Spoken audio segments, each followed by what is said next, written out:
The abandoned gas station on Route 47 had been Marcus's shelter for 3 brutal winters. Once a guardian of heaven's gates, the fallen angel now scraped by on stolen food and the occasional good deed that kept his dying conscience alive. When the worst blizzard in decades roared through the mountains, he should have stayed hidden. Instead, he heard her scream. The sound cut through the wind like a blade, desperate and raw. Marcus pressed his face against the cracked window of the station's office, peering into the white chaos. Visibility was near zero, but his enhanced senses, one of the few gifts that hadn't abandoned him, caught the acrid smell of twisted metal and spilled gasoline. He grabbed his threadbare coat from the floor where he'd been sleeping. The smart thing would be to wait it out. 3 years of hiding had taught him that survival meant staying invisible, avoiding complications. But the scream came again, weaker this time, and something deep in his chest, the remnant of what he used to be, wouldn't let him ignore it. The wind nearly knocked him off his feet the moment he stepped outside. Snow stung his face like shards of glass as he fought his way toward the road. The wreckage was worse than he'd imagined. A black Mercedes had slammed into the concrete barrier, its front end crumpled like paper. Steam rose from the engine, mixing with the swirling snow. Marcus wrenched open the driver's door, and his breath caught. The woman inside was unconscious now, slumped over the steering wheel. Blood trickled from a cut on her forehead, and her skin had taken on the waxy pallor of hypothermia. She wore an expensive wool coat that had probably cost more than he'd seen in months, but it was soaked through and useless against the cold. "Hey," he said, reaching in to check her pulse. Weak but steady. "Can you hear me?" Her eyelids fluttered, revealing storm-grey eyes that struggled to focus. "Help," she whispered, the word barely audible. Marcus didn't hesitate. He unbuckled her seatbelt and lifted her from the car, surprised by how light she felt in his arms. Even diminished, his angelic strength made her seem fragile as spun glass. She curled against his chest instinctively, seeking warmth, and he felt something twist painfully in his chest, a memory of when protecting the innocent had been his divine purpose. The journey back to the gas station felt endless. Each step was a battle against the wind, and more than once he stumbled in the drifting snow. But he held her tight, using his body to shield her from the worst of the storm. By the time he kicked open the station door, his lungs burned with cold and his fingers had gone numb. Inside, he laid her on the pile of blankets and salvaged cushions that served as his bed. She was shivering violently now, which was actually a good sign. It meant her body was still fighting. He wrapped his only decent blanket around her and moved to start a fire in the makeshift hearth he'd built from an old oil drum. "Where am I?" she asked weakly as the flames began to chase away the chill. "Somewhere safe," Marcus replied, not turning around. He fed scraps of wood into the fire, anything that would burn. "You crashed. Lucky I heard you." "Lucky," she repeated, and there was something odd in her tone. When he finally looked back, she was studying him with those penetrating grey eyes. Despite her condition, there was an intelligence there that made him uneasy. "What's your name?" "Marcus." He hesitated, then moved closer to check the cut on her forehead. It wasn't deep, but head injuries were tricky. "You hit your head pretty hard. How many fingers am I holding up?" "2. She caught his wrist with surprising strength, her skin ice-cold against his. "I'm Elena Ashworth." The name hit him like a physical blow. Marcus pulled back so quickly he nearly knocked over the fire. Ashworth. He'd seen that name on every official document in the county, stamped on eviction notices and property deeds. The Ashworth family owned everything for hundreds of miles, the land, the businesses, even the mountain roads. This woman, this fragile creature he'd just rescued, belonged to the dynasty that controlled his world. "You're staring," Elena said, pulling the blanket tighter around herself. "Do we know each other?" Marcus shook his head, mind racing. Of all the people to stumble into his sanctuary, it had to be her. The irony was almost cosmic, a fallen angel living illegally on land owned by the woman now lying in his bed.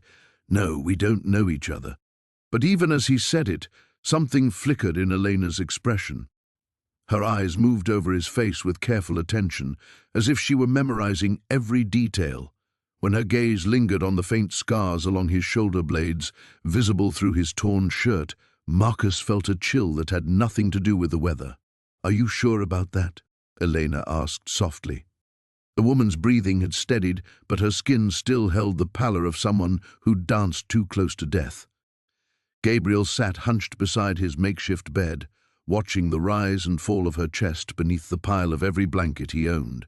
The fire crackled weakly in the stone hearth, fed by the last of his carefully rationed wood. He should have been sleeping. Dawn would come soon enough, and with it the brutal task of digging out from the storm. Instead, he found himself studying her face in the amber firelight. Even unconscious and half-frozen, there was something regal about her features, the sharp line of her cheekbones, the way her dark hair fanned across his threadbare pillow like spilled ink. Her clothes troubled him.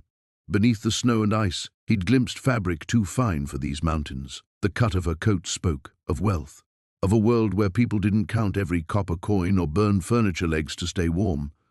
What was someone like her doing alone in the wilderness during the worst blizzard in decades? Gabriel flexed his shoulders, feeling the familiar ache where his wings had once been. The phantom pain never fully disappeared, a constant reminder of his fall from grace. He'd learned to live with it, just as he'd learned to live with the cold and hunger and endless silence of his exile. But having another person in his cabin, someone who breathed and stirred and occasionally murmured in her sleep, made the space feel suddenly impossibly small. She shifted beneath the blankets, her brow furrowing. Gabriel leaned closer, wondering if she was waking, but she only turned toward the fire with a soft sigh. In the movement, something glinted at her throat, a necklace that had been hidden beneath her scarf. The pendant caught the firelight, and Gabriel's breath stopped in his chest. He knew that symbol. The interlocking circles of silver and gold, the tiny gems that formed a pattern older than human memory. It was the seal of House Ashworth, the family that owned these mountains and everything in them, including the small plot of land where Gabriel had built his cabin without permission, hoping his isolation would keep him hidden from their notice. The Ashworths were more than wealthy landowners. They were old blood, descended from the first humans to make pacts with celestial beings centuries ago. Their power ran deep in these mountains, woven into the very stone and soil. Gabriel had thought himself safely beneath their attention, a forgotten exile scraping out an existence on the edges of their vast domain. Apparently, he'd been wrong. The woman stirred again, her eyelids fluttering. Gabriel sat back quickly, his mind racing. If she was an Ashworth, or connected to them closely enough to wear their seal, then saving her life might have been either the best or worst decision he'd ever made. The family was known for their honor, their adherence to ancient codes of debt and obligation. They were also known for their ruthless protection of their interests. A fallen angel squatting on their land definitely fell into the category of interests requiring protection from. Her eyes opened slowly, unfocused at first, then sharpening as they found his face. They were grey-green, like storm clouds over the forest. When she tried to sit up, Gabriel instinctively reached out to steady her, then caught himself and pulled back. "Easy," he said quietly. "You were nearly frozen when I found you." She looked around the cabin, taking in the rough stone walls, the simple furniture, the way the wind still howled through gaps in the timber. Her gaze lingered on the meager fire, then moved to Gabriel's face with an intensity that made him want to retreat into the shadows. "You saved me." Her voice was hoarse but cultured, confirming his suspicions about her background. "The storm would have killed you if you'd stayed out there." She struggled to sit up properly, and this time Gabriel did help her, careful not to let his fingers linger on her arm. Even through the blankets, he could feel that her temperature was nearly normal again. Whatever else she was strong. "I need to—" She stopped, pressing a hand to her forehead. "My horse. Did you see a horse?" Gabriel shook his head. "Nothing but you and the snow." Something flickered across her face, loss, worry, or perhaps calculation.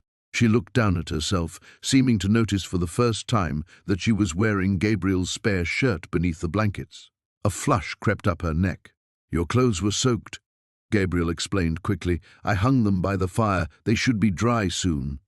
She nodded, but her attention had already shifted to the window, where pale grey light was beginning to seep through the storm clouds. "What time is it?" "Nearly dawn." The answer seemed to galvanize her. She pushed herself fully upright, and Gabriel caught a better glimpse of the pendant at her throat. There was no mistaking it now. The question was, did she know who he was? The morning light filtered through the frosted windows of Ezra's cabin, casting pale shadows across the wooden floor where the woman still lay unconscious. He'd spent the night in the rickety chair beside her, watching the rise and fall of her chest, ensuring the fever didn't return. Her breathing had steadied some time before dawn, and colour had crept back into her cheeks, but she remained deeply asleep. Ezra stood and stretched, his joints protesting the uncomfortable night. The fire had died to embers, and the cabin held a bitter chill that seemed to seep through the very walls. He moved quietly to stoke the flames, adding the last of his precious firewood. The woman stirred at the sound but didn't wake. In the growing light, he could see her more clearly than he had the night before. Her dark hair had dried into soft waves that framed a face that was undeniably striking. High cheekbones, full lips, and even in sleep, there was something regal about her bearing. The expensive coat he'd removed lay draped over his only other chair, the fabric finer than anything he'd touched in years. She didn't belong here. Everything about her spoke of wealth, privilege, a world far removed from his ramshackle existence on the edges of civilization. What had brought someone like her out into the wilderness during such a storm? A soft moan drew his attention back to her face. Her eyelids fluttered, and then suddenly she was awake, dark eyes wide and alert, scanning the unfamiliar surroundings with obvious alarm. "Easy," Ezra said softly, remaining seated to appear less threatening. "You're safe." She sat up quickly, too quickly, and immediately winced, pressing a hand to her temple. "Where am I?" "My cabin. I found you in the storm last night, nearly frozen to death." He gestured toward the window where bright sunlight now streamed through. The blizzard passed. She studied him with an intensity that made him uncomfortable, those dark eyes taking in every detail of his appearance. He was suddenly aware of his worn clothing, the patches on his sleeves, the way his hair had grown too long for lack of proper cutting. Whatever world she came from, he clearly didn't belong in it. "You saved my life," she said finally, and there was something in her voice. Surprise, perhaps, or curiosity. Anyone would have done the same. A small smile played at the corners of her mouth. Would they? She swung her legs over the edge of the makeshift bed, testing her strength. She was wearing his spare shirt and pants, both far too large for her frame, but she moved with natural grace despite the oversized clothing. "I should go," she said, though she made no immediate move toward her coat. "People will be looking for me. The snow's still deep, and you should eat something first." He nodded toward the small pot hanging over the fire. "It's not much, but thank you." The words were simple, but the way she said them carried weight, as if she wasn't accustomed to accepting help from anyone. She moved to the window, gazing out at the pristine landscape. "This is Blackthorn land." Something cold settled in Ezra's stomach. "You know the area?" She was quiet for a long moment, still looking out at the snow-covered forest. "You could say that." She turned back to him. "How long have you lived here?" "About 2 years. He didn't mention the eviction notice, the impossible rents, the slow starvation that had been driving him toward desperation. Something told him she wouldn't understand. It must be difficult, living so far from everything. There was an odd note in her voice, almost like guilt, though he couldn't imagine why. He ladled the thin soup into a bowl and offered it to her. "A man makes do with what he has." She accepted the bowl, wrapping her fingers around it for warmth. "And what brought you here, to the middle of nowhere?" The question hit closer to home than she could know. How could he explain that he'd fallen from grace so completely that this frozen wilderness was the only place left that would have him? that every door in civilized society had closed against him. "Sometimes a man needs to start over," he said instead. She sipped the soup, watching him over the rim of the bowl. "Yes," she said quietly, "I suppose he does." There was something in her tone that suggested she understood more about starting over than her expensive clothes would indicate. But before he could pursue the thought, she was setting down the bowl and reaching for her coat. "I really do need to go, but I haven't properly thanked you. You risked your life for a complete stranger. No thanks necessary." She paused in the act of pulling on her boots. Fine leather, he noticed, probably worth more than he spent on supplies in a month. "What's your name?" "Ezra."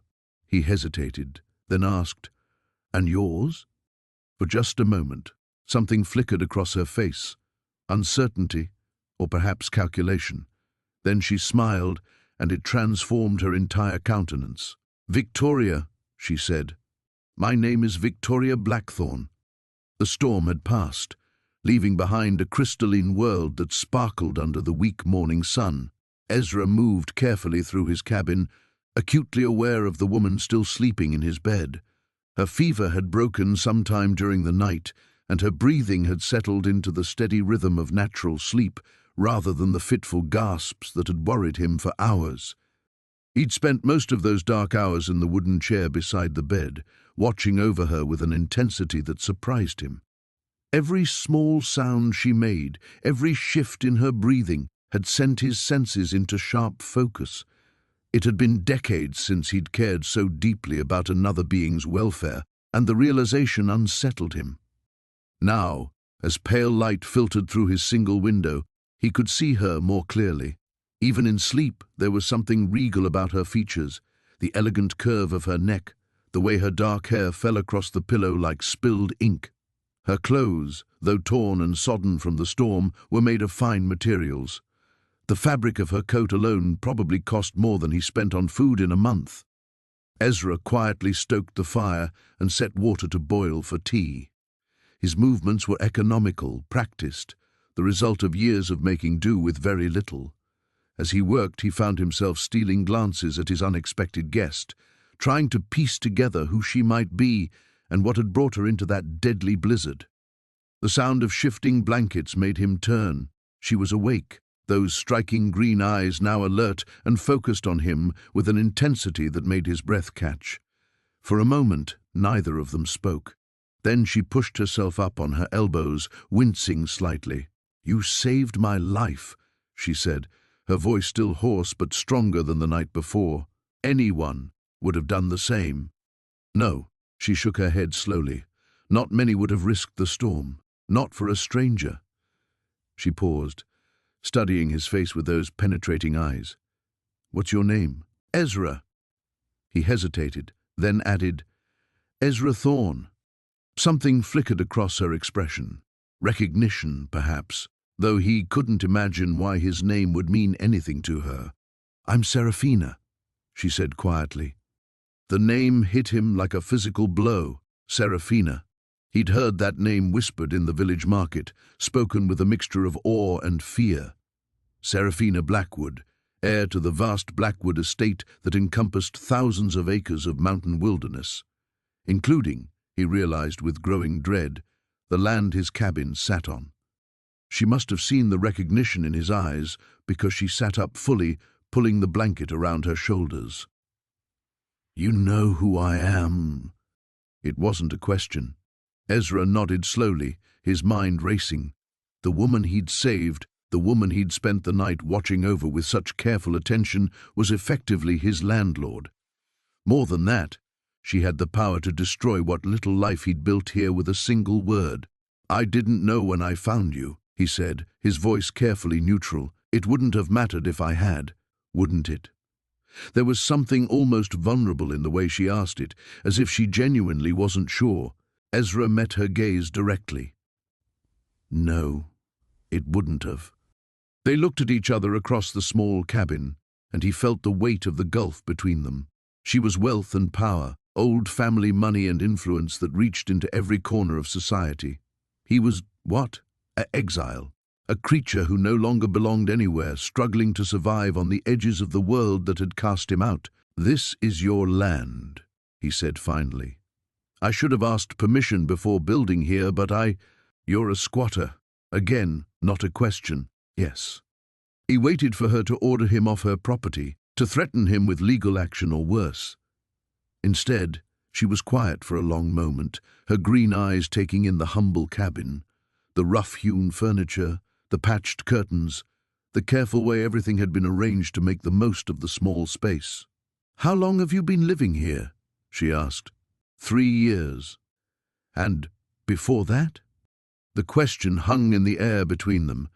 How could he possibly explain what he'd been before?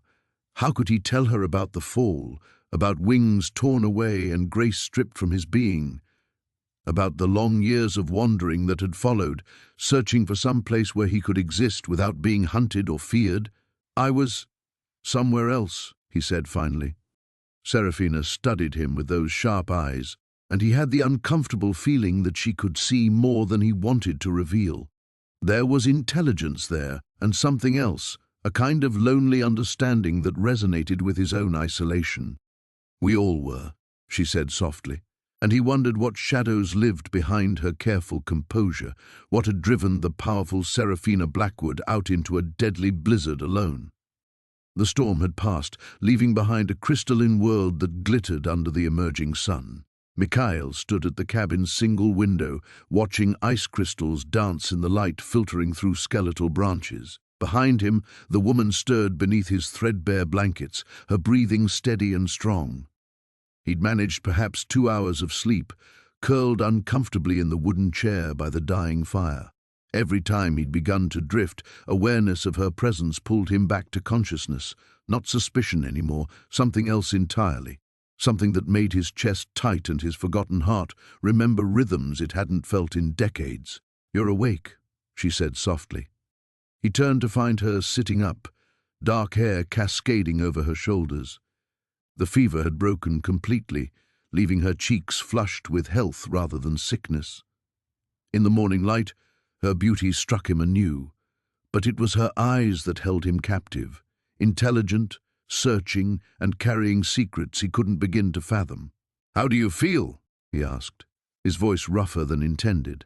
"Like I should be dead." She pulled his coat tighter around herself. "But I'm not, thanks to you." The simple gratitude in her words twisted something inside him. When was the last time someone had thanked him for anything? When was the last time his actions had mattered to another? "You should eat," he said, moving toward the meager supplies on his makeshift shelf. "I have some—" "What's your name?" The question stopped him mid-step. He'd been avoiding it, knowing that names created connections, and connections led to complications he couldn't afford. "Mikhail," he said finally, not turning around. "Mikhail." She repeated it like she was tasting something rare. "I'm Elena." The name suited her, elegant, strong. He busied himself with preparing what little food he had, aware of her watching his every movement. The cabin felt impossibly small with both of them in it, charged with an energy that had nothing to do with the supernatural and everything to do with the very human awareness crackling between them. "This place," Elena said, accepting the simple meal he offered. "You live here alone?" "Yes." "By choice?" The question cut deeper than she could know. "What other kind is there?" She studied his face with those penetrating eyes. "You're not what I expected to find in these mountains." "What did you expect?" "Honestly? Nothing. No one comes here voluntarily." She paused, then added quietly, "The land is unwelcoming to most people." Something in her tone made him look at her sharply. There was knowledge in her voice, certainty about things she shouldn't know. But before he could question her further, she continued, "You saved my life," Elena said, setting aside the bowl. "Let me repay the favor. I don't need—" "Everyone needs something, Mikhail." She stood, his coat falling away to reveal her elegant dress, now wrinkled but still clearly expensive. "What brought you to this place? What are you running from?" The directness of her question caught him off guard. Most people danced around difficult topics, but Elena faced them head-on with the confidence of someone accustomed to getting answers. "I'm not running," he lied. "Aren't you?" She moved closer, close enough that he could smell the faint perfume that clung to her hair despite everything she'd been through. A man like you doesn't end up in a place like this without running from something, or someone. Her proximity was doing dangerous things to his composure. He could see the pulse beating at her throat, could feel the warmth radiating from her skin. It had been so long since he'd been close to anyone, since he'd allowed himself to want something beyond mere survival. "What makes you think you know what kind of man I am?"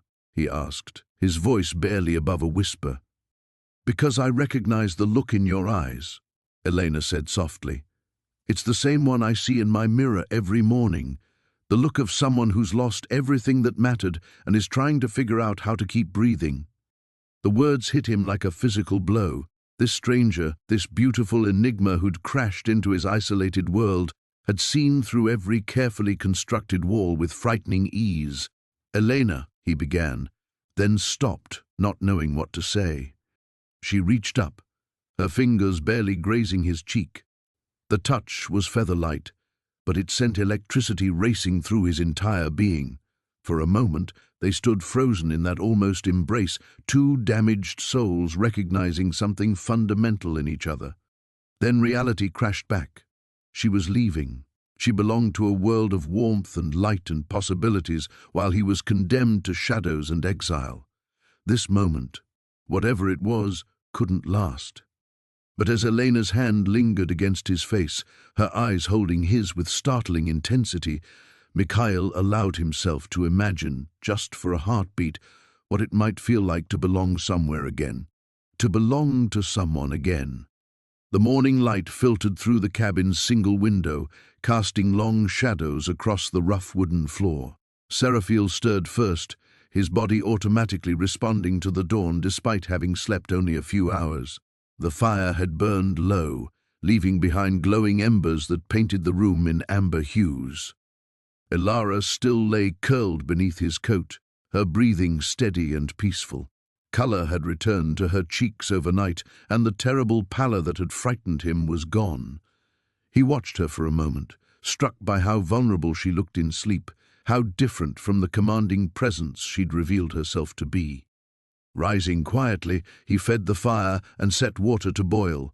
His meager supplies would stretch to make a simple breakfast, though he wondered what someone like her was accustomed to eating. Probably not day-old bread and weak tea. The sound of movement behind him made him turn. Elara was sitting up, running her fingers through her tangled hair, her expression momentarily disoriented before her eyes found his. "Good morning," she said softly, and he was relieved to hear strength in her voice. "How do you feel?" "Better, much better, thanks to you." She stood carefully, testing her balance. "I owe you my life. You owe me nothing." He turned back to the fire, uncomfortable with her gratitude. "Tea will be ready soon." She moved to the window, looking out at the world transformed by snow. "The storm has passed." "Yes. The roads should be clear enough for travel by afternoon." He didn't look at her as he said it, focusing instead on preparing their simple meal. "About what I told you last night. You were delirious. People say all sorts of things when they're fighting hypothermia." The silence stretched between them, heavy with unspoken truths. Finally she spoke again, her voice careful. "What if I wasn't delirious?" He set down the pot harder than necessary. "Then you should know that I've been poaching from your land for months, taking game without permission, gathering firewood, trespassing daily." He turned to face her, his expression defiant. "So if you're who you claim to be, I suppose you'll want to have me arrested." She studied him for a long moment, her head tilted slightly. "Is that what you think I am? Some cruel landlord who would punish a man for trying to survive?" "I don't know what you are." The words came out rougher than he intended. "I know what you look like when you're dying of cold, and I know how to keep someone alive through the night. Everything else—" He shrugged, a gesture that didn't match the tension in his shoulders. "Everything else is complicated," she finished for him. "Yes." She moved closer, and he caught the faint scent of lavender that seemed to cling to her despite their circumstances. "May I tell you something about complications?" He nodded. not trusting his voice. "I've spent my entire life surrounded by people who want something from me, my money, my influence, my name. They smile and bow and say exactly what they think I want to hear." She paused, looking directly into his eyes. "You're the first person in years who's argued with me." "I wasn't arguing. You told me I was wrong about the angel myth. You disagreed with me completely." A small smile played at the corners of her mouth. It was refreshing. He stared at her, bewildered. "Most people don't find my opinions refreshing. They find them inconvenient. Most people haven't been saved by someone who asks for nothing in return." She reached out as if to touch his arm, then seemed to think better of it, letting her hand fall. "The men I know would have already found a way to turn rescuing me into an advantage for themselves. Maybe they just lack imagination. I'm sure if I put my mind to it." "Don't." The sharpness in her voice surprised them both. "Don't become like them, please." The vulnerability in her plea hit him like a physical blow. For a moment, she wasn't the powerful heiress or the mysterious woman who spoke of angels as if she knew their secrets. She was simply someone who'd been disappointed too many times, asking him not to add to her collection of betrayals. "I don't know how to be like them," he admitted quietly. "Good." She smiled then, genuine and warm. "That's what makes you dangerous." "Dangerous? To my carefully ordered world, yes. Extremely dangerous." The tea kettle began to whistle, breaking the spell between them. As he turned to tend to it, Seraphiel felt something shift in his chest, a recognition he couldn't name. Whatever game they were playing, whatever truths lay hidden between them, he was already in deeper than he'd intended. Behind him, Ilara touched the frost-covered window with her fingertip, tracing patterns in the ice. She was thinking of boardrooms and responsibilities, of the dozen urgent matters waiting for her attention. But more than that, she was thinking of wings. The morning arrived with deceptive calm, sunlight streaming through frost-covered windows as if the storm had never happened. Gabriel stirred first, his body protesting against the hard floor where he'd insisted on sleeping. Across the room, Sarah remained curled beneath his only decent blanket on the narrow bed, her breathing steady and peaceful. He watched her for a moment, studying the way golden light caught in her dark hair, how even in sleep she carried herself with an unconscious elegance that spoke of a life vastly different from his own. The previous night's revelations hung heavy in the air between them, her true identity, the weight of her father's empire, the impossible distance their circumstances created. Gabriel rose quietly, wincing as his damaged wing brushed against the wall. The appendages were hidden now, folded into that space between dimensions where most humans couldn't perceive them, but the pain remained constant. He moved to the small kitchen area, grateful to find enough supplies for a simple breakfast. It was perhaps the last kindness he could offer before reality reclaimed them both. The soft rustle of fabric told him she was awake before she spoke. "You don't have to wait on me," Sarah said, her voice still rough with sleep. "I'm not helpless." "I know," Gabriel replied without turning around. "But you're still recovering." She sat up slowly, and he could feel her watching him as he worked. The silence stretched between them, filled with unspoken questions and the growing awareness that whatever had sparked between them in the storm's aftermath was about to be tested by daylight. "My father will have noticed I'm missing by now," she said finally. Gabriel's hands stilled on the simple wooden bowls he was preparing. "How long before they find you?" "Hard to say. The storm will have covered my tracks, but Marcus, my father's head of security, he's thorough and patient." She paused. "He'll tear apart every building on Blackthorn land if he has to." The name hit Gabriel like a physical blow. Of course, he'd known she was connected to the Blackthorn estate, but hearing it spoken aloud made the reality inescapable. This woman, this beautiful, mysterious creature who'd appeared in his life like a gift, was part of the very system that had ground him down for months. "Every building on Blackthorn land," he repeated slowly. "Including this one." "Yes." Her voice was barely a whisper. Gabriel turned to face her then, and the expression in her eyes, guilt, regret, something deeper, told him she understood the full weight of what that meant. She knew what her family's policies had done to people like him. Perhaps she even knew about the specific case of the fallen angel who'd been quietly starving in one of their forgotten properties. "Were you aware?" he asked, his voice carefully neutral. "When you implemented the new tenant policies, did you know there were people like me living in these places?" Sarah's face went pale. "You were one of the displaced tenants." It wasn't a question, and Gabriel didn't treat it like one. Displaced is a generous term.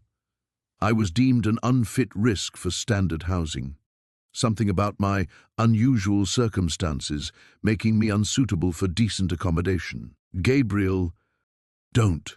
He held up a hand, not angry, just tired. Don't apologize. You made business decisions based on business criteria. I understand how these things work. But Sarah was already standing, moving toward him with that same determination he'd witnessed when she'd insisted on facing the storm. "No, you don't understand. Those policies, they weren't my idea. They came from the board, from my father's advisors. I was supposed to just sign off on them, rubber-stamp decisions that were supposedly in the company's best interests. But you did sign them." "Yes." The word came out like a physical pain. "Yes, I did. Because I was a coward who let herself believe that someone else had already considered all the angles, all the human costs. I told myself I was too inexperienced to question their expertise." Gabriel studied her face, seeing genuine anguish there. It would have been easier if she'd been callous, if she'd dismissed his situation with the casual indifference of true privilege. Instead, she was showing him something more complex, someone who'd made choices she regretted, someone capable of growth. "Why are you telling me this?" he asked. "Because you deserve to know that your suffering wasn't invisible. It wasn't meaningless." She stepped closer, close enough that he could see the unshed tears in her eyes. "And because when Marcus finds me, when I go back to that world, I need you to know that none of this was meaningless either." Before Gabriel could respond, a sound reached them from outside, the distant drone of helicopter rotors cutting through the morning air. They both froze, the noise growing steadily closer. "That's them," Sarah whispered. Gabriel moved to the window, peering through a gap in the frost. 3 black helicopters approached from the east, flying in formation across the winter landscape. Professional, efficient, inevitable. "How long do we have?" he asked. "Minutes. Maybe less." Sarah was already moving, gathering the few possessions she'd accumulated during her brief stay in his world. The helicopters grew louder, their shadows passing over the small cabin like dark omens. Gabriel found himself memorizing every detail of these final moments, the way morning light haloed around her, the sound of her breathing, the impossible hope that had bloomed between them in the space of a single night. Soon, very soon, she would return to her world of power and influence, and he would remain here, exactly where he'd always been. The morning light filtering through the cabin's single window cast everything in shades of gold and amber. Seraphiel watched Evelyn sleep, her face peaceful in a way that made her seem younger, more vulnerable than the powerful woman who had revealed her true identity the night before. Her dark hair spilled across the threadbare pillow, and her breathing was steady, no longer labored from the cold that had nearly claimed her. He should wake her, should begin the process of returning her to her world of marble halls and endless wealth. Instead, he found himself memorizing the curve of her cheek, the way her lips parted slightly in sleep, the delicate line of her throat above the collar of his borrowed shirt. "You're staring." Her voice was soft, still thick with sleep, but there was amusement in it. "I was thinking," he replied, not moving from his position by the window. Evelyn sat up slowly, wincing as her muscles protested. The shirt, his shirt, hung loose on her frame, and she pulled it more securely around herself. "About what?" "About how different you look when you're not trying to be in control of everything." She was quiet for a moment, then laughed, a sound with an edge of bitterness. "Control is an illusion, isn't it? I thought I controlled the weather patterns around the estate, but I couldn't stop that blizzard. I thought I controlled my own life, But here I am, dependent on the kindness of a man I was supposed to evict. Seraphiel turned to face her fully. Were supposed to? The eviction order. She gestured vaguely toward the door. It's been sitting on my desk for weeks. My advisors keep pushing me to sign it, to clear out what they call the undesirable elements on the far reaches of the property. Her eyes met his. They consider you an undesirable element, Seraphiel. The name hung between them, heavy with implication. She had chosen to use it instead of the false name he'd given when she first arrived. It was acknowledgement, acceptance of who he truly was. And what do you consider me? He asked. Before she could answer, a sound reached them both, the distant rumble of engines growing closer. Evelyn's expression shifted immediately, her body tensing as the mask of authority began to slide back into place. They've found me, she said, rising from the bed with quick efficiency. My security team. They must have been searching all night. Seraphiel moved to the window, peering through the frost-covered glass.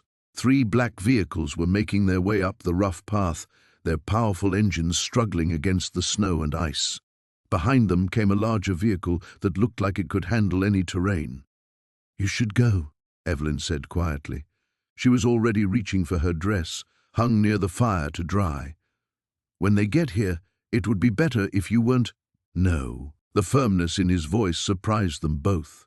Evelyn paused, the dress clutched against her chest. I won't run from them, Seraphiel continued. I won't hide like some guilty secret. You saved my life as much as I saved yours, Evelyn. What happened here, what's happening between us, I won't pretend it didn't exist the moment your world comes knocking. The engines were louder now, close enough that they could hear doors slamming, voices calling out. Evelyn's name echoed across the clearing, urgent and relieved. They'll want to know why you didn't try to contact them sooner, Seraphiel said. Why you stayed the night. Let me worry about that. She was struggling with the dress, her fingers still stiff from the cold. Without thinking, Seraphiel moved behind her, his hands covering hers. Allow me. His touch was gentle as he helped her with the fastenings, his fingers brushing against her skin in ways that made her breath catch. When he was finished, his hands lingered on her shoulders. Evelyn. Her name was a whisper, a prayer. What happens now? She turned in his arms, her face tilted up toward his. For a moment, the sounds outside, the approaching footsteps, the urgent voices, seemed to fade away. I don't know, she admitted. I've never been in a situation like this before. Neither have I. The admission hung between them, honest and raw. A fallen angel who had been alone for so long, he'd forgotten what connection felt like. And a woman who had never allowed herself to be vulnerable enough to need rescuing. Heavy footsteps on the porch broke the spell. A firm knock rattled the door. Miss Blackthorne? Miss Blackthorne, are you in there? Evelyn straightened, and Seraphiel watched the transformation as she became the heiress again, shoulders back, chin raised, every inch the woman who commanded respect and obedience. But her eyes, when they met his one last time before she turned toward the door, still held traces of the woman who had whispered confessions in the firelight. Coming, she called out, her voice carrying the authority that could reshape landscapes and redirect rivers. The door opened, and her world rushed in. The morning light filtered through the cabin's frost-covered windows, casting dancing shadows across the wooden floor where Sarah sat cross-legged, her eyes closed in concentration. Gabriel watched from the kitchen doorway, a steaming mug of coffee forgotten in his hands as tendrils of silver energy spiraled around her fingers like living smoke. You're staring again, she said without opening her eyes, though her lips curved into the faintest smile. Heat crept up his neck. I've never seen earth magic practiced before, not like this. The energy around her hands pulsed brighter, responding to her emotions. My grandmother taught me that magic isn't about control, it's about partnership. The land doesn't serve me, we work together. She opened her eyes, the silver glow reflecting in their depths. She said angels understood this once, before the separation. Gabriel's wings rustled involuntarily at his back. The Celestial Council taught us that Earth magic was primitive, unpredictable, and what do you think now? He set down his mug and crossed the room, settling beside her on the worn rug. This close, he could feel the power humming beneath her skin, warm and alive. I think the council was wrong about many things. Her magic responded to his proximity, the silver threads reaching toward him like curious fingers. When they brushed against his hand, Gabriel felt the shock of connection, not just with Sarah, but with something vast and ancient beneath them. The very bones of the mountain, the sleeping roots of winter forests, the patient stones worn smooth by countless storms. "You feel it," she whispered, wonder coloring her voice. "The connection." "I knew you would." Gabriel's own power stirred in response, the divine light that had dimmed since his fall suddenly blazing brighter. Where their energies touched, something new sparked to life, neither purely celestial nor earthly, but something in between. "This shouldn't be possible," he breathed, even as his light wound itself around her silver magic in an intricate dance. Maybe that's exactly why it is possible. Sarah's fingers found his, their powers twining like lovers' hands. The old stories say that angels and earthwalkers were meant to be partners before fear divided the realms. The warmth between them grew, and Gabriel found himself leaning closer, drawn by more than just magic. Her scent filled his senses, pine and winter wind, with something uniquely her underneath. The scar along her jawline caught the morning light, and he remembered tracing it with gentle fingers in the darkness. "Sarah," he said her name like a prayer, like a question he didn't know how to ask. Her free hand rose to cup his face, thumb brushing over the sharp line of his cheekbone. "I know. I feel it too." When their lips met, it was with the inevitability of sunrise, of seasons turning, of water finding the sea. The kiss was gentle at first, tentative, but as their combined magic flared around them, it deepened into something that made Gabriel's wings spread wide, silver light cascading from the feathers. He pulled back, breathing hard. "The council, if they knew what I was feeling—" "They cast you out," Sarah reminded him, her voice fierce with protective anger. "You don't owe them your heart. It's not that simple. There are laws, ancient agreements, made by people who were afraid." She caught his hands again, grounding him with her touch. "Gabriel, when my grandmother died, she left me a letter. In it, she wrote about a prophecy, one that spoke of a time when the barriers between realms would weaken, when earth and sky would need each other to survive." Gabriel went very still. What kind of prophecy?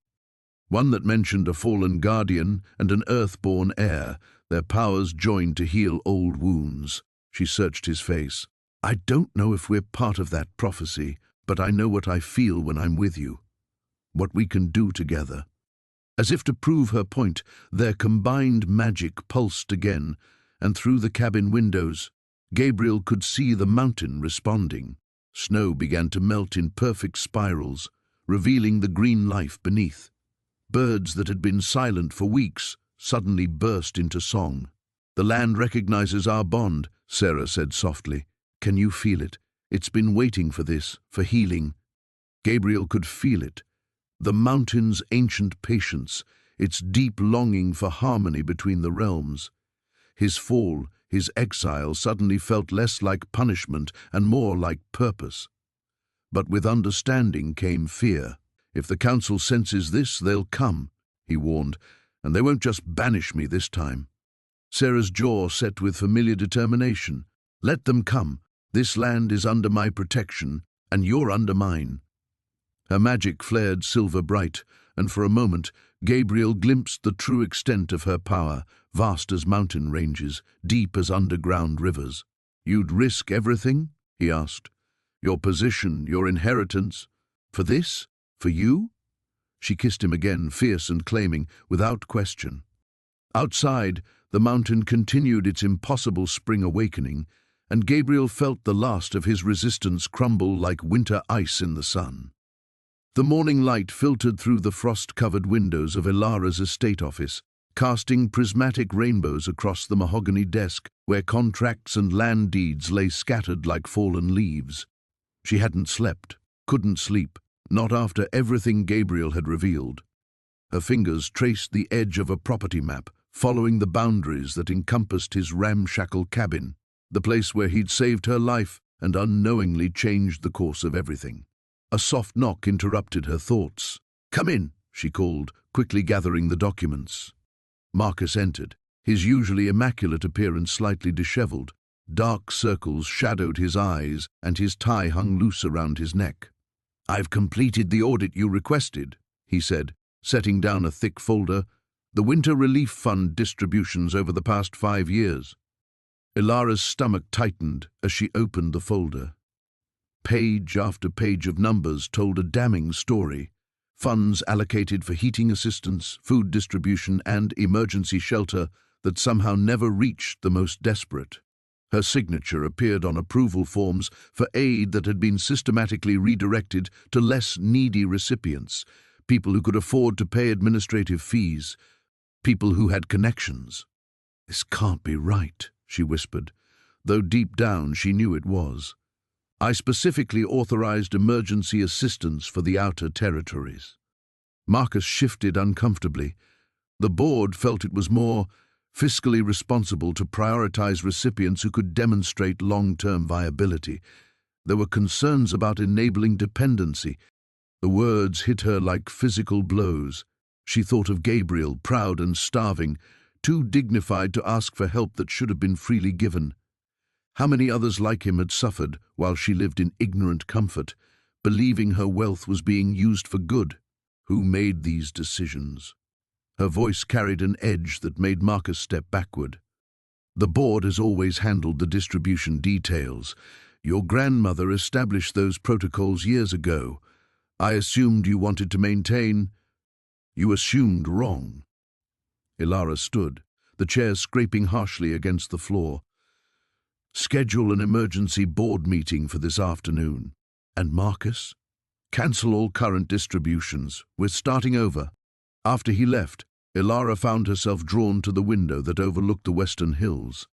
Somewhere beyond those snow-covered peaks, Gabriel was probably chopping wood or mending something with those careful, capable hands.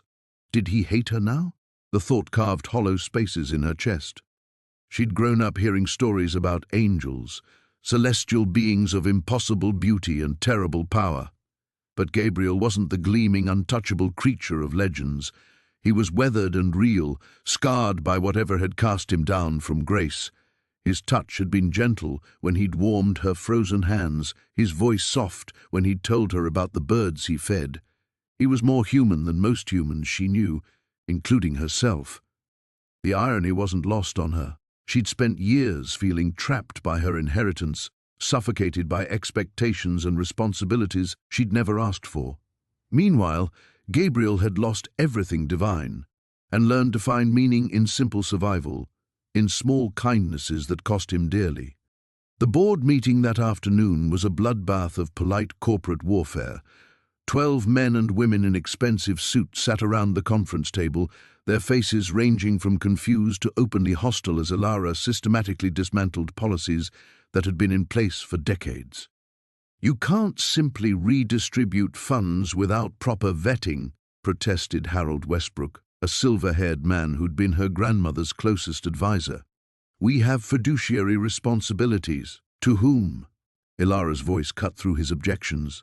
"To the people who actually need help, or to our own sense of superiority?" "This is highly irregular," another board member interjected. "These decisions can't be made emotionally. There are procedures, protocols that let people freeze while we debate their worthiness." Ilara slammed the audit folder onto the table. "Look at these numbers. Really look at them. We've been playing God with people's lives, deciding who deserves warmth and food based on spreadsheets and profit margins." The room fell silent except for the ticking of an antique clock. Finally, Harold cleared his throat. "What exactly are you proposing?" "Immediate relief distribution to the outer territories. No applications, no means testing, no administrative delays. If someone needs help surviving this winter, they get it. The logistics alone, will be handled by people who actually understand what desperation looks like. Elara gathered her papers. Decision crystallized. I'm going out there myself. The shocked murmurs followed her to the door, but she didn't pause. For the first time in months, maybe years, she knew exactly what she needed to do. Gabriel had saved her from freezing to death, but perhaps she could save him from something worse, the slow death of spirit that came from a world's indifference. She just hoped it wasn't too late to bridge the chasm between their worlds. The storm had passed, leaving behind a crystalline world that glittered under the morning sun. Evelyn stood at the window of her penthouse office, watching the city crews clear the streets below, but her mind was miles away in a small cabin where everything had changed. 3 days had passed since that night. 3 days since she'd felt the warmth of Gabriel's wings around her, since she'd seen the vulnerability in his eyes when she'd told him who she really was. 3 days of board meetings, contract negotiations, and pretending that her world hadn't been turned completely upside down. The Riverside acquisition is ready for your signature, her assistant Marcus said, placing a thick folder on her mahogany desk. The demolition can begin as early as next week. Evelyn turned from the window, her eyes falling on the contract that would seal the fate of Gabriel's neighborhood. The same neighborhood where she'd experienced more genuine human connection in one night than she had in years of high society gatherings. Leave it, she said quietly. I'll review it later. Marcus raised an eyebrow but didn't question her. He'd worked for the Winters family long enough to recognize when Evelyn needed space to think. Alone again, she picked up the contract and flipped through its pages. Legal jargon that would translate into profit margins, urban renewal that would displace hundreds of families, progress that would erase the last remnants of a community that had somehow managed to survive in the shadow of her empire. Her phone buzzed. A text from Jonathan. Dinner tonight? The Carlisle has our usual table reserved. She stared at the message, remembering how she'd once found comfort in the predictability of their relationship. Jonathan was safe, appropriate, exactly what everyone expected of her. But now the thought of sitting across from him, discussing stock options and social engagements, felt suffocating. Instead, she found herself grabbing her coat and heading for the elevator. The drive to Riverside took 20 minutes through traffic that had barely recovered from the storm. As she navigated the narrow streets, Evelyn noticed details she'd missed in the reports and surveys. Children's artwork taped to windows, small gardens struggling to grow in tiny yards, elderly couples sitting on porches despite the cold. She parked outside the community center and sat in her car for several minutes, gathering courage. Through the large windows, she could see Gabriel moving among a group of teenagers, his patient gestures as he helped them with what looked like homework. Even from a distance, she could sense the quiet authority he commanded, the way the kids gravitated toward him. When she finally entered the building, conversations stopped. She felt the weight of curious stares, the whispered recognition of her name. But Gabriel looked up from his work and smiled, and suddenly nothing else mattered. I wasn't sure you'd come back, he said, approaching her with careful steps. I wasn't sure either, she admitted. But I needed to see you. They walked outside together, finding a bench in the small park behind the community center. The silence stretched between them, heavy with unspoken questions. I've been thinking about what you said, Evelyn began. About choice, about the kind of person I want to be. Gabriel nodded, his grey eyes searching her face. And she pulled out a folded document from her purse. This is the contract for the Riverside development. My lawyers have been working on it for months. His expression tightened almost imperceptibly. Evelyn, you don't have to. Yes, I do. She tore the contract in half, then in half again. I have to choose. Gabriel stared at the scattered pieces of paper, then at her. Do you understand what you just did? The financial implications. I understand that some things are worth more than money. She met his gaze steadily.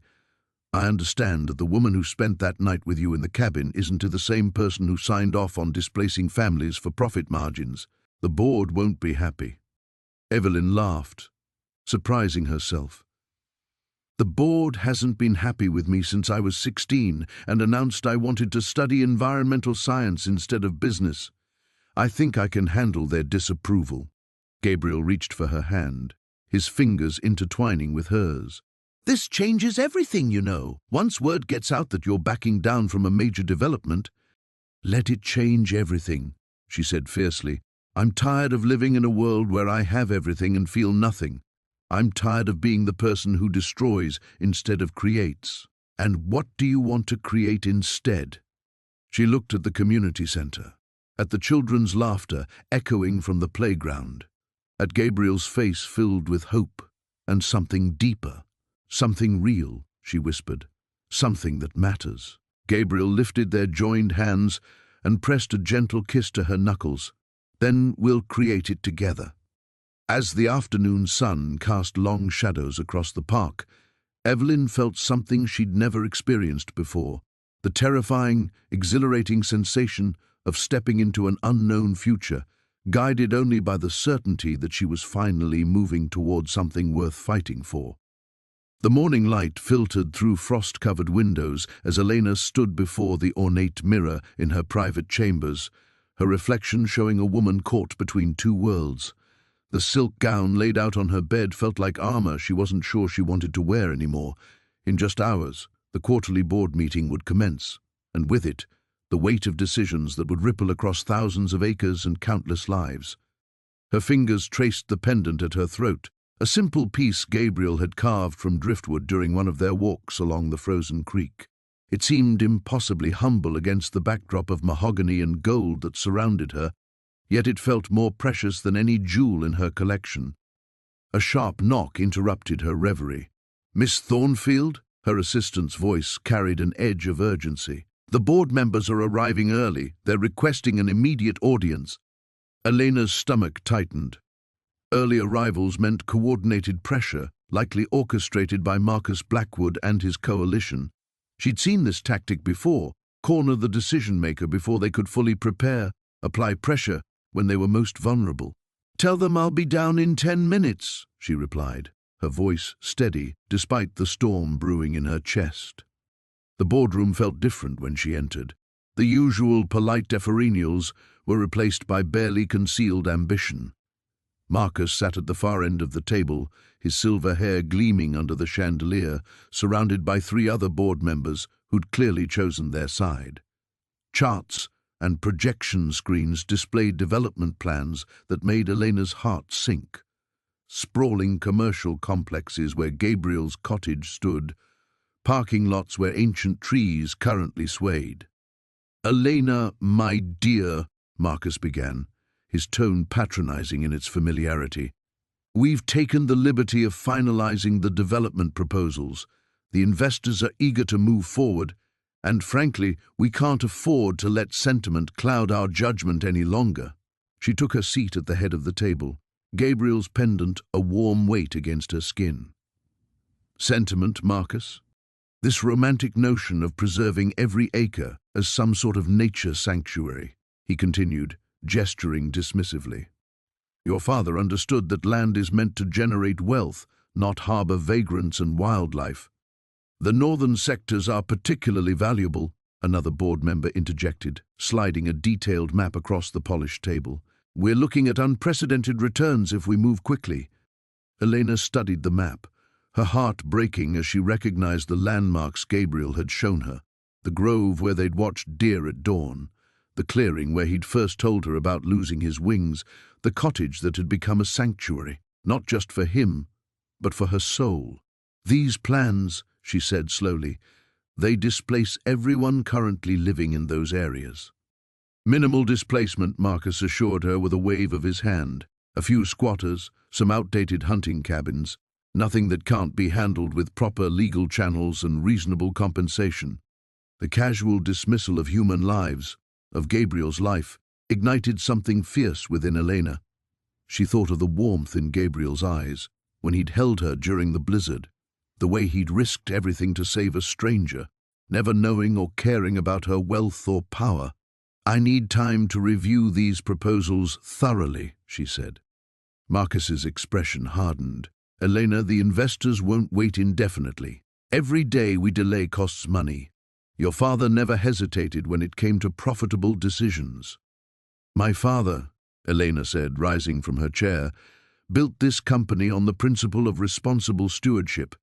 These lands have been in our family for generations because we understood their value beyond immediate profit. The room fell silent. She could feel the shift in power dynamics, the recognition that she wasn't the malleable figurehead they'd hoped for. I'm calling for a formal review period, she announced.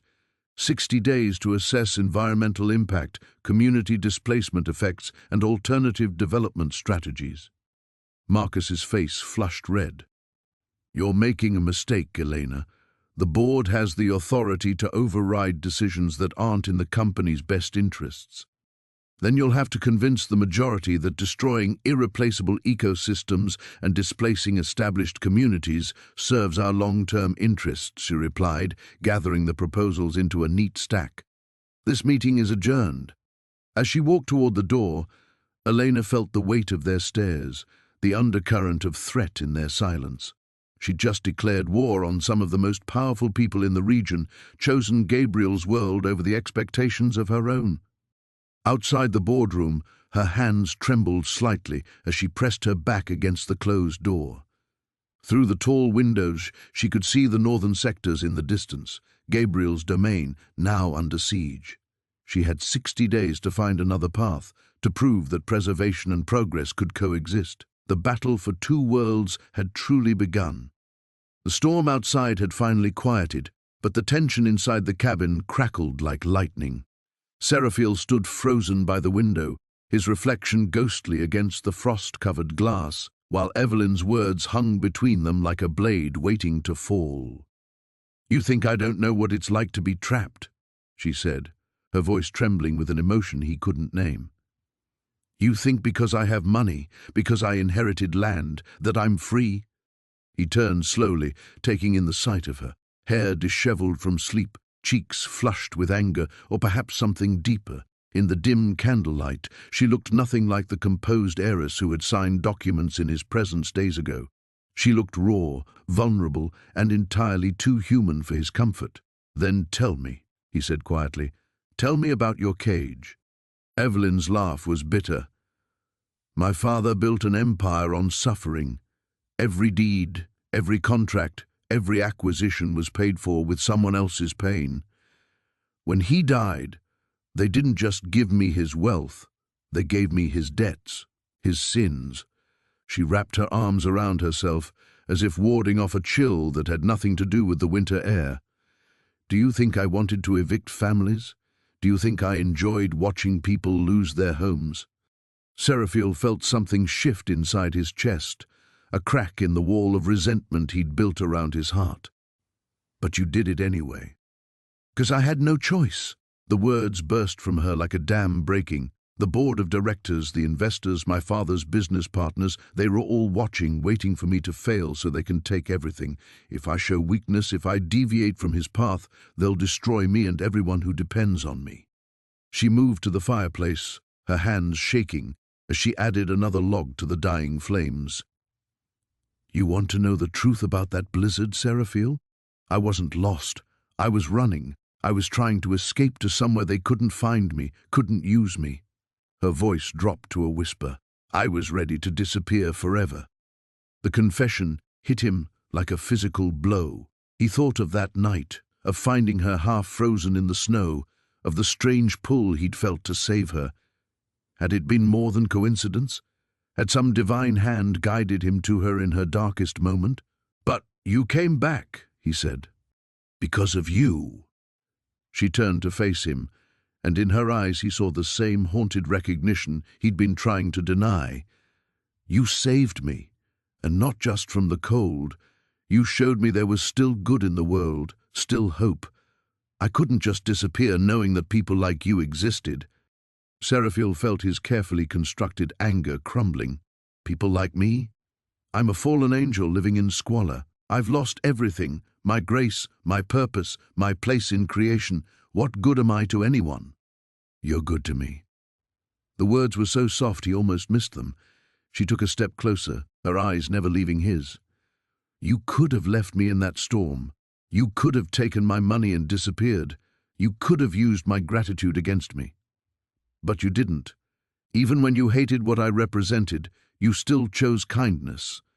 He wanted to argue, to maintain the distance that kept them both safe, but she was moving closer now, close enough that he could smell the faint scent of lavender in her hair, could see the flecks of gold in her green eyes.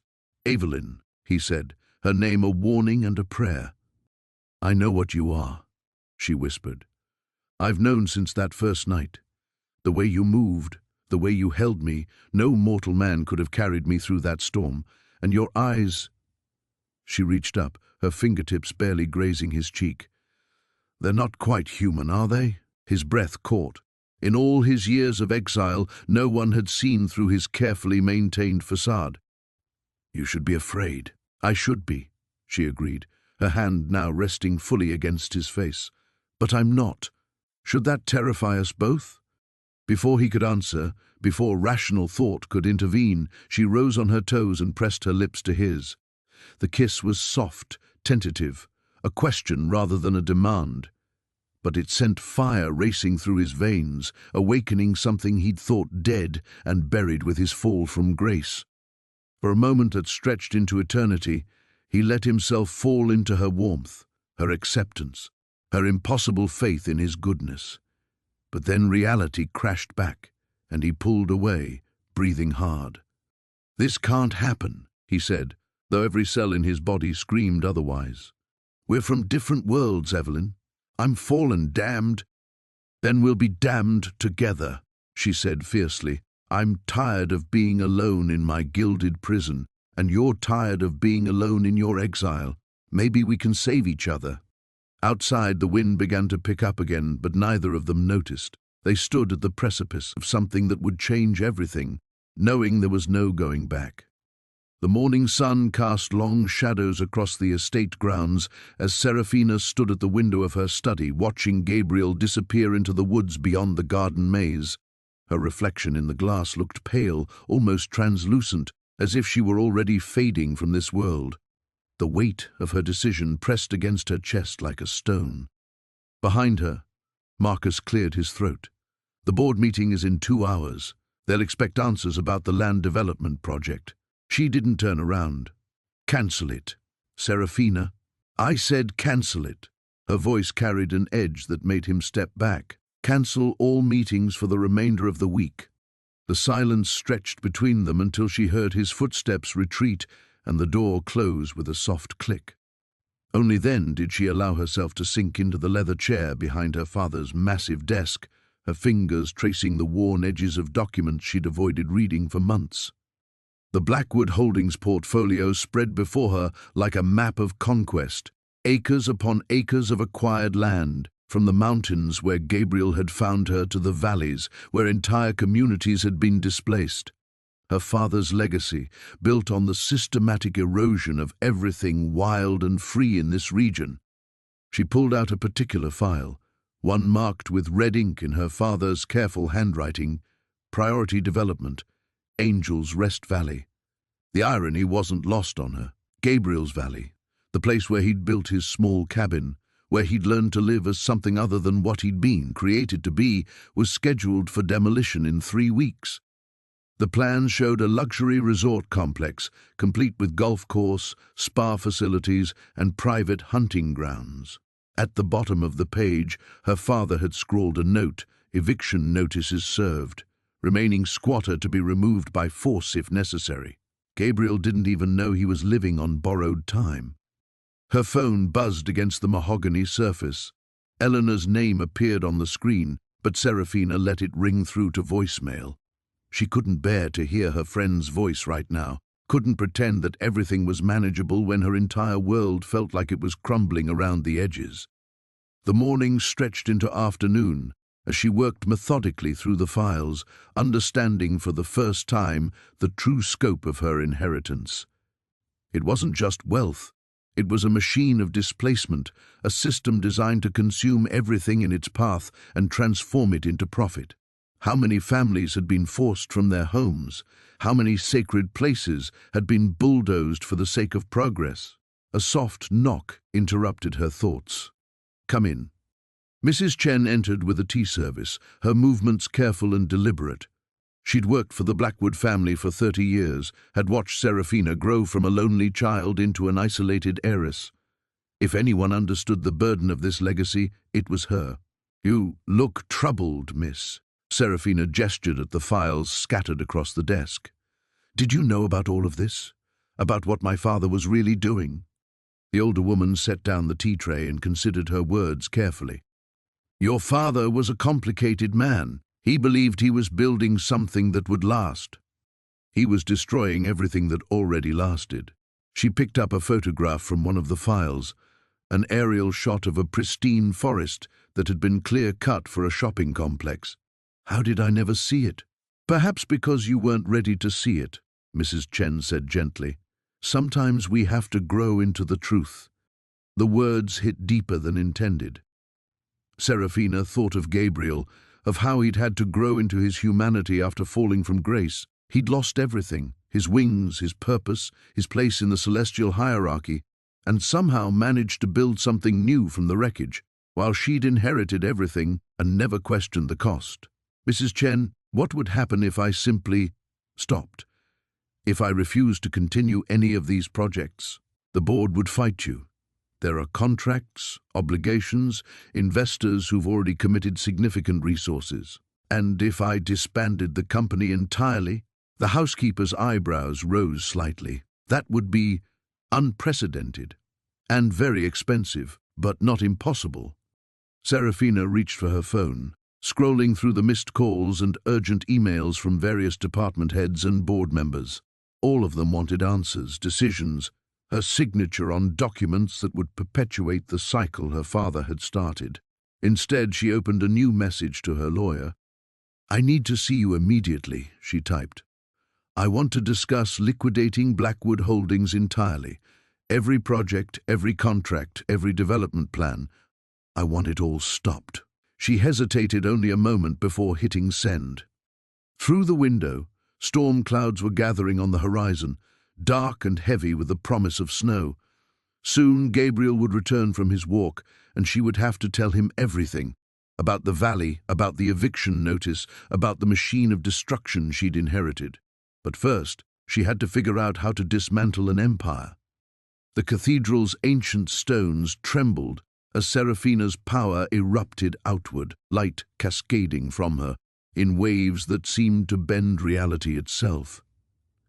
Gabriel felt the familiar burn of celestial energy against his fallen essence, but this time it didn't repel him. It called to something buried deep within his shattered grace.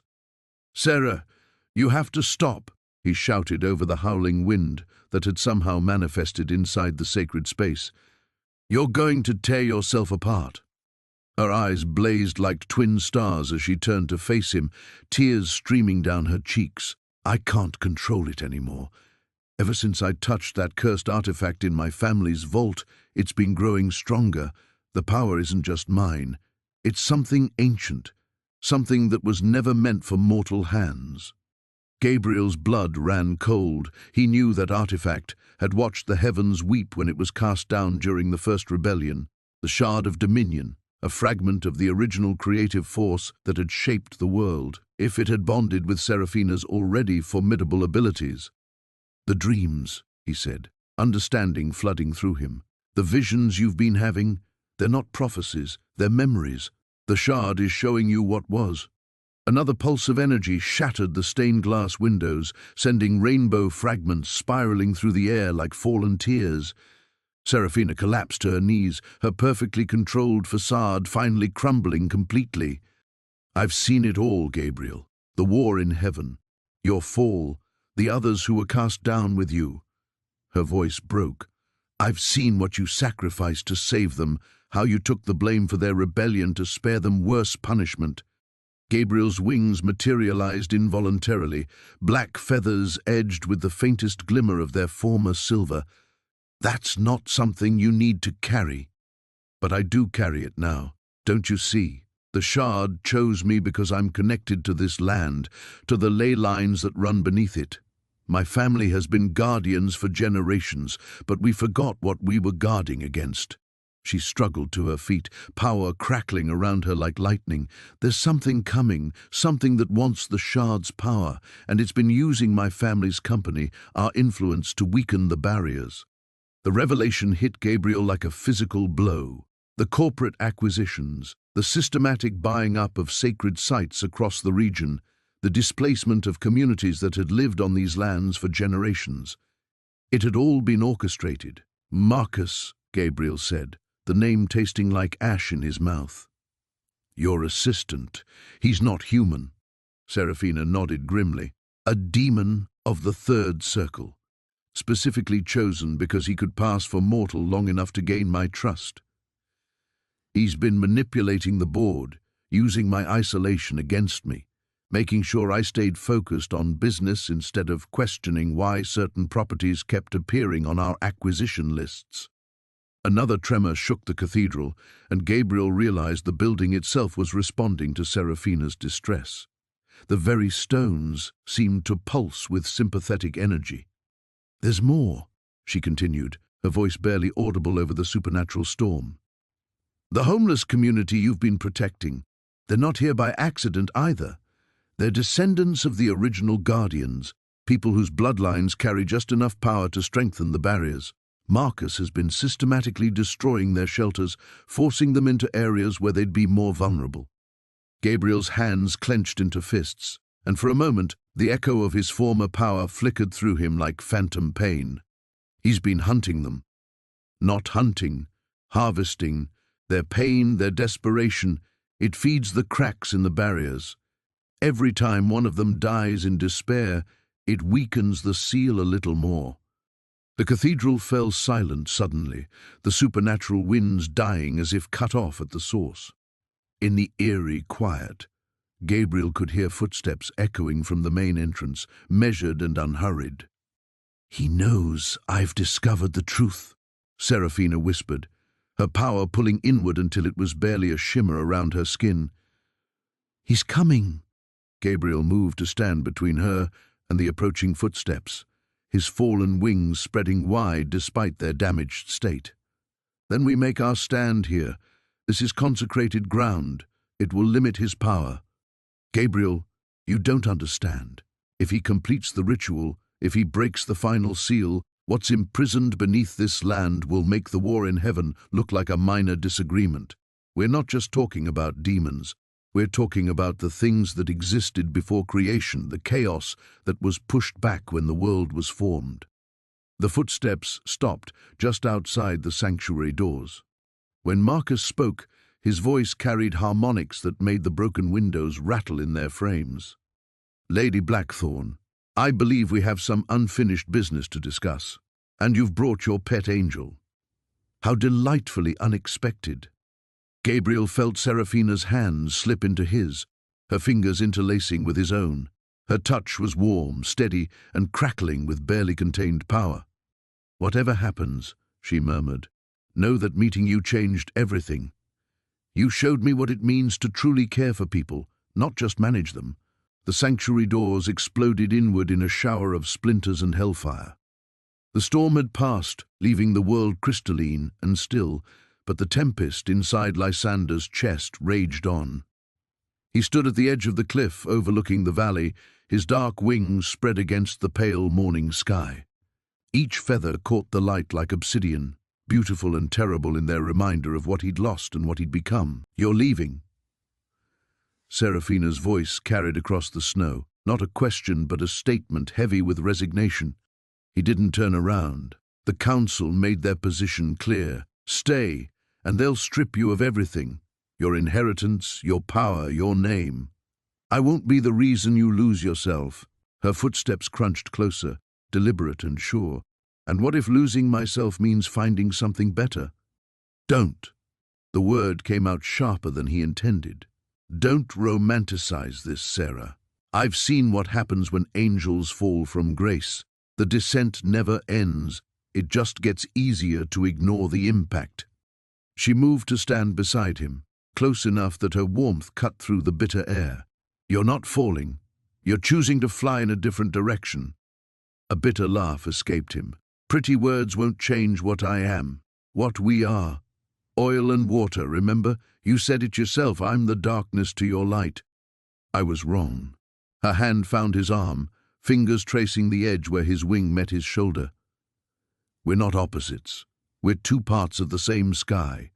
Dawn and dusk, both beautiful, both necessary." The touch sent fire through his veins, and he finally turned to face her. She looked radiant in the morning light, her silver hair catching every ray, her eyes holding depths that seemed to contain entire galaxies. She was everything pure and good in the world, and he was— "I killed someone, Sarah." The confession tore from his throat like shattered glass. "Before I fell, in my last act as Heaven's soldier, I killed an innocent, a child caught in the crossfire of divine judgment. That's why my wings turned black. That's why I fell." She didn't flinch, didn't step back, didn't let go of him. "Tell me." So he did.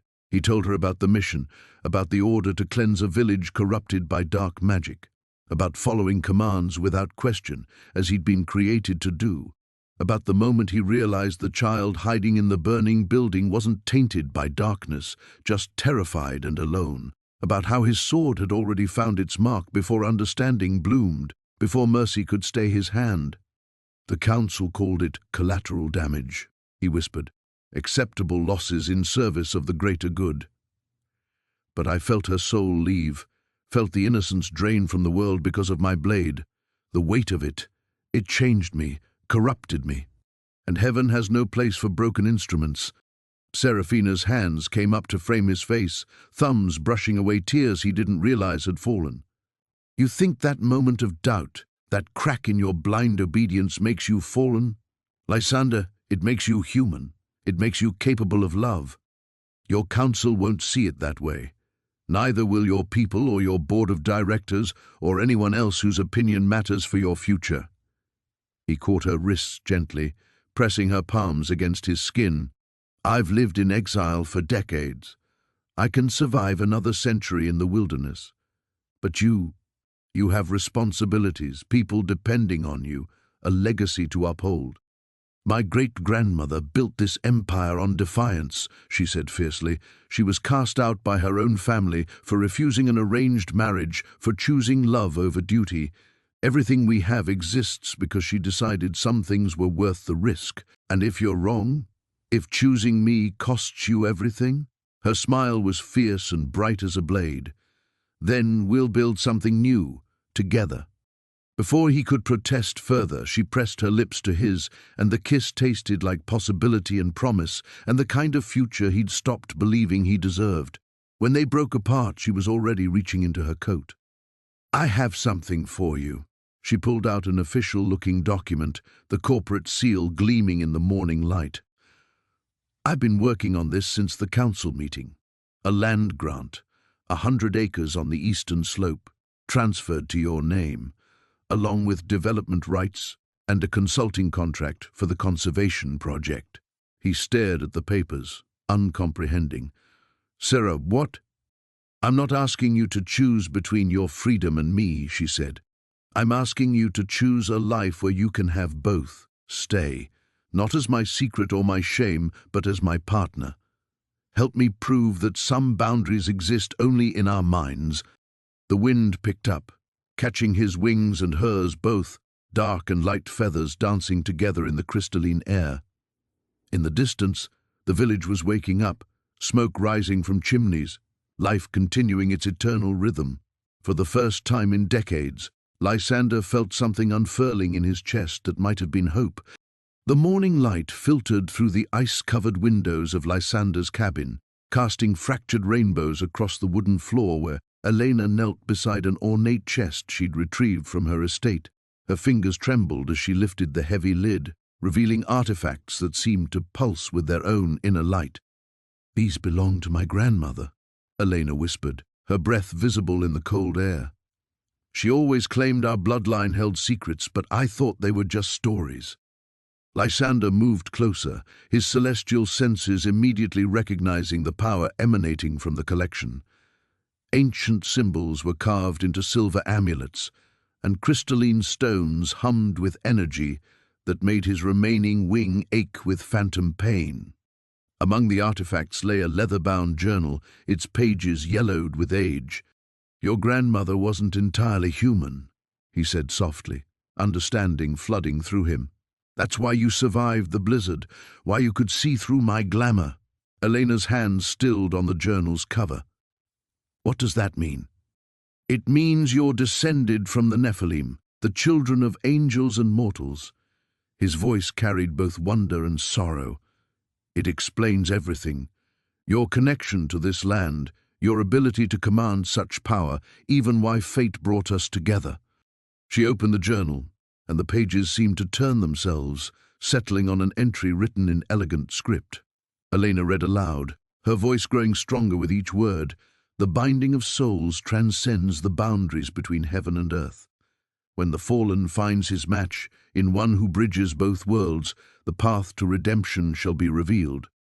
Thunder rumbled overhead despite the clear sky, and through the window they could see Marcus approaching with a group of armed men. His face was twisted with rage and determination, and the silver weapons they carried gleamed with divine enchantments. "He's not here to negotiate," Lysander said grimly, moving to stand between Elena and the door. "No." Elena rose to her feet, the journal clutched against her chest. "I won't let you face this alone." The door exploded inward without warning, splinters of wood flying as Marcus strode through, his blade already drawn. "Step away from the abomination, Elena. Your infatuation ends today." "The only abomination here is your blind hatred," Elena shot back, moving to stand beside Lysander rather than behind him. "You know nothing about what he truly is." Marcus laughed bitterly. "I know enough. He's poisoned your mind, made you forget your duty to your own kind." He raised his weapon, light crackling along its edge. "But I can fix that."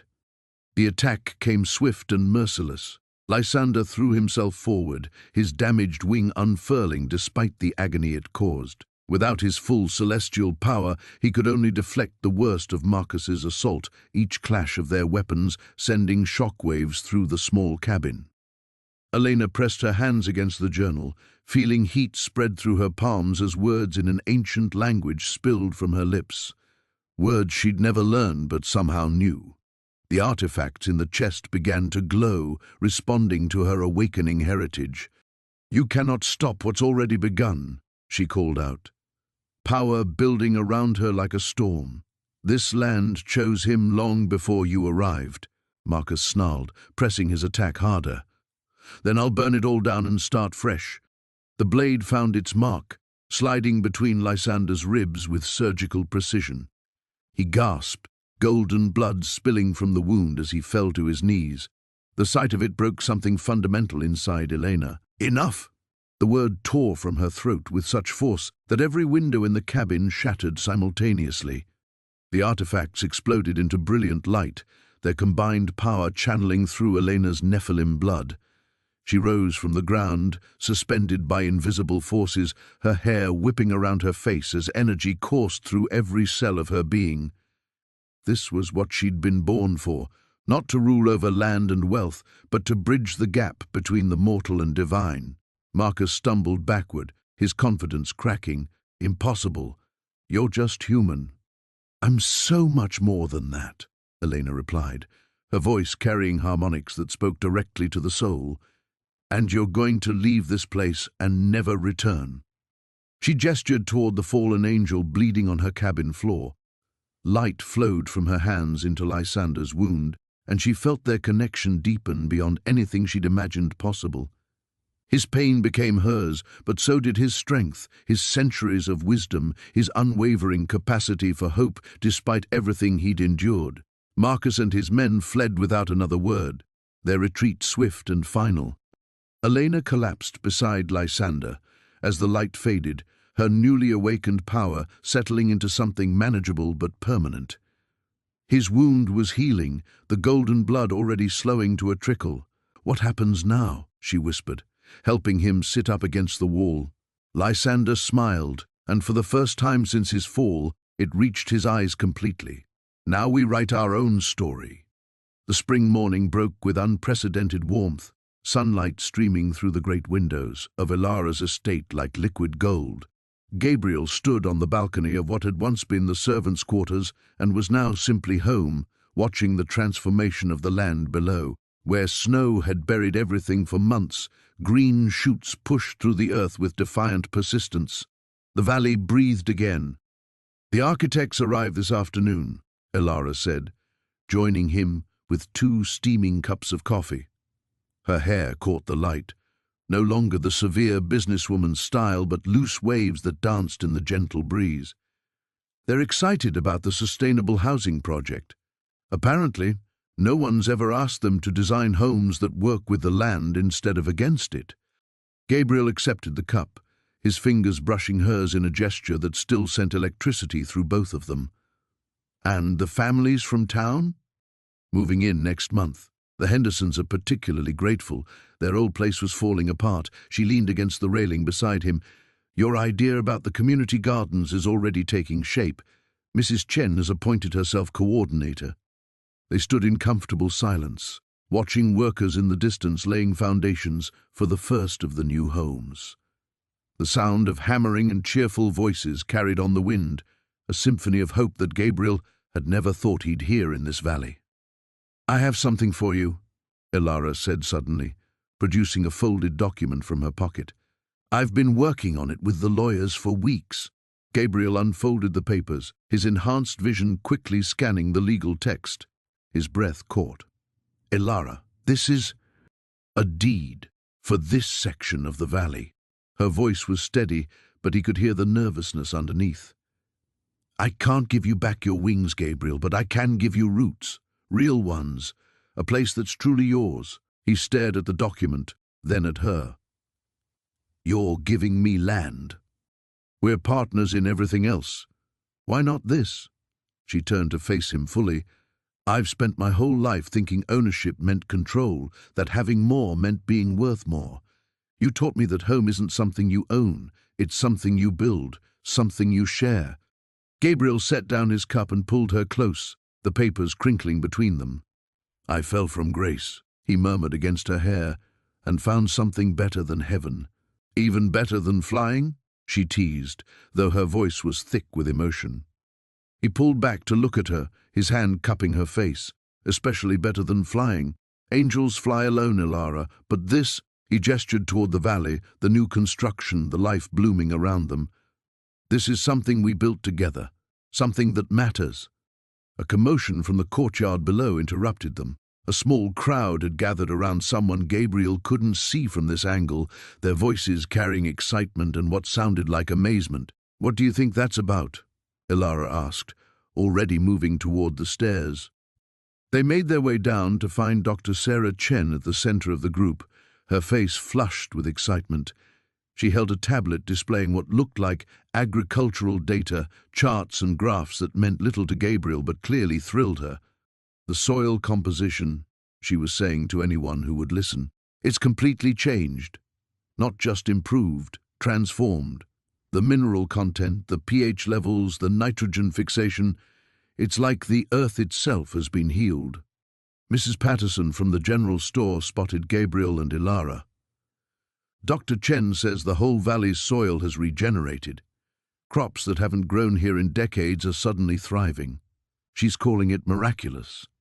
Gabriel felt a familiar warmth in his chest, the same sensation he'd felt that night in the storm when he'd first saved Ilara. He looked down at his hands, half expecting to see some lingering trace of divine light, but they appeared perfectly ordinary. Dr. Chen approached them directly. "I don't know how to explain it scientifically," she said, her voice dropping to a more intimate volume. "But this valley is healing itself. The water table has stabilized, the erosion has stopped, and the biodiversity is returning at an impossible rate. It's as if someone blessed this place." Ilara slipped her hand into Gabriel's, their fingers intertwining naturally. "Maybe someone did," she said softly. That evening, as the sun painted the sky in shades of rose and amber, Gabriel and Ilara walked through the meadow where they'd first truly seen each other. The grass was thick and green beneath their feet, dotted with wildflowers that hadn't bloomed in this valley for years. "Do you miss it?" Ilara asked as they settled on a blanket beneath the old oak tree. "Your old life?" Gabriel considered the question, watching fireflies begin their nightly dance in the gathering dusk. "I used to think falling was my punishment," he said finally. "Now I think it was my chance to choose something better than perfection." "And what's that?" He turned to her, seeing the last light of day reflected in her eyes, seeing their shared future in the valley spread below them. "Love," he said simply, "and the beautiful imperfection of being human." Above them, the first stars appeared, and the valley settled into peaceful night.